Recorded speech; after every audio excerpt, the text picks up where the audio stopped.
Assalamualaikum warahmatullahi wabarakatuh.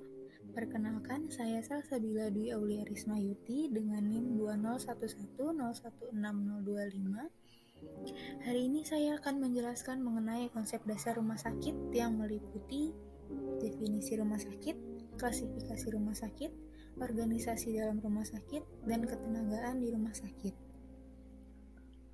Baik, akan saya awali dengan definisi rumah sakit. Jadi menurut Undang-Undang Nomor 44 Tahun 2009 tentang Rumah sakit itu adalah sebuah institusi pelayanan kesehatan yang menyelenggarakan pelayanan kesehatan perorangan secara paripurna yang menyediakan pelayanan rawat inap, rawat jalan, dan gawat darurat. Menurut undang-undang yang sama, klasifikasi rumah sakit ini terbagi menjadi 3. Yang pertama berdasarkan jenis pelayanan yang diberikan, yang kedua berdasarkan pengelolaannya, dan yang ketiga berdasarkan afiliasi pendidikan. Berdasarkan jenis pelayanan yang diberikan, rumah sakit itu terbagi menjadi 2, ada rumah sakit umum dan rumah sakit khusus. Kalau rumah sakit umum itu memberikan pelayanan kesehatan pada semua bidang dan seluruh jenis penyakit yang ada. Rumah sakit umum ini terdiri dari kelas A, kelas B, kelas C, dan kelas D.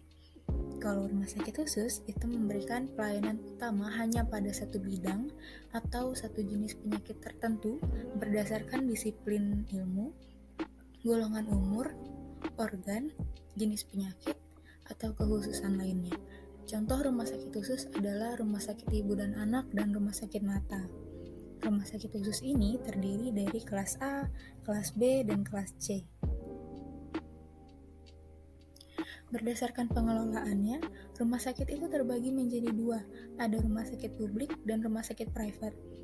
Kalau rumah sakit publik itu dikelola oleh pemerintah daerah, dan badan hukum yang bersifat nirlaba. Kalau rumah sakit private itu dikelola oleh badan hukum dengan tujuan profit yang berbentuk perseroan terbatas atau persero.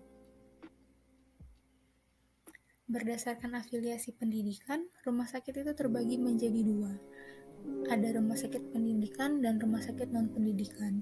Rumah sakit pendidikan itu menyelenggarakan pendidikan dan penelitian secara terpadu dalam bidang pendidikan profesi kedokteran, pendidikan kedokteran berkelanjutan, dan pendidikan tenaga kesehatan lainnya. Sebaliknya, rumah sakit non-pendidikan itu tidak menyelenggarakan pendidikan dan penelitian terkait bidang pendidikan kesehatan seperti di rumah sakit pendidikan.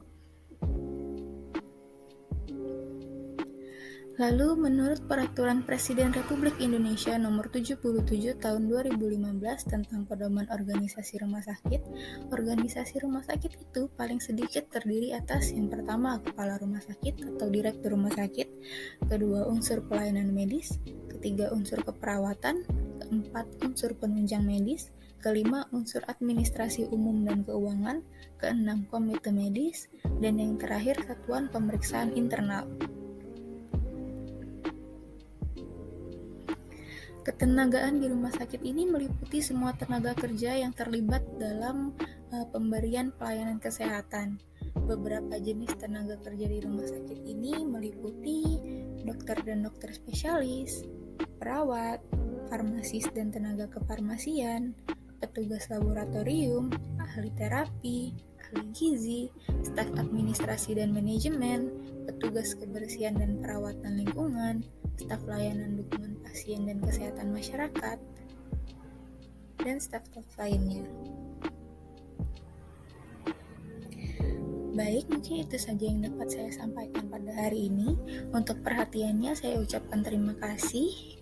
Jika ada kelebihan atau kekurangan mohon dimaafkan. Wassalamualaikum warahmatullahi wabarakatuh.